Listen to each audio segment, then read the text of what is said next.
Hello, my name is Gini, and I hold a joint appointment in the Department of Philosophy and the School of Business Administration at Loyola University, Chicago, where I teach business ethics.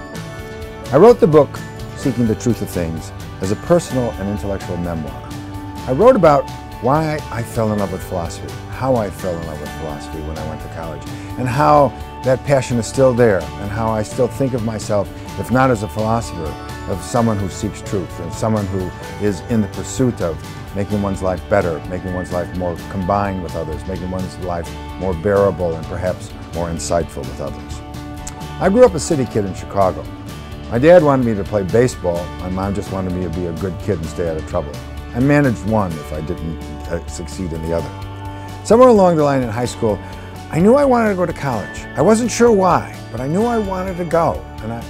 So I asked my dad three really important questions that I don't think my students have to ask anymore.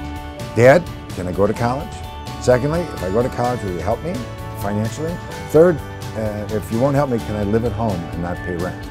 Well, it turned out my dad was glad I wanted to go to college and said he would help, and so off I went. And he was also hoping that in going, I would become a doctor or a lawyer or a business person, something practical, something that actually could be done, something that he could say, look, my son D, fill in the blank. When in my junior year I showed up at home and announced very proudly that I was majoring in philosophy and I planned to go to graduate school in philosophy, my mother and father sat there somewhat dumbfounded. My father begged me to change my mind and do something practical. And when I refused, I became adamant about it. He didn't speak to me for months. Actually, he didn't speak to me for years, and always was confused by my choice. Seeking the Truth of Things is really about the lessons I learned while attending not the university, but the University of Life. The university is the place where I learned about literature and arts, and I think my mind is forever expanded because of that, and I'm very grateful for that. But I also began to study philosophy, and I realized philosophy was not simply the study of perennial truths, but rather the pursuit of perennial questions that every generation has to ask of themselves to make life more understandable. If one of the lessons I learned right away, and I've kept with me all these years, is Socrates.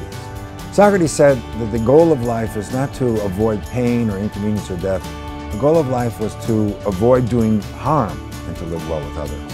And I think that's been a task for me. I think in reality, ethics is about living well with others, stepping out of the shadow of self, and being able to be selfless with others. A difficult task for all of us, a task we all wrestle with. I learned while attending the University of Life that my absolute favorite book was written by inmate 119104. That's Viktor Frankl, and the book is Man's Search for Meaning. Viktor Frankl, in the midst of the concentration camp, found that without meaning, even the most brutal, the most painful kind of meaning, he could not survive, and that all of us need meaning to make our lives both endurable and meaningful. I learned somewhere along the line that Descartes was wrong. Cogito ergo sum, I think therefore I am. Oh, that's right. But adults really know who they are because of laboro ergo sum. I work, therefore I am. Work becomes this pivotal thing in our lives that we need to examine and be aware of. Work is something that occupies our lives, and if we're unhappy with work, life becomes a little more tedious.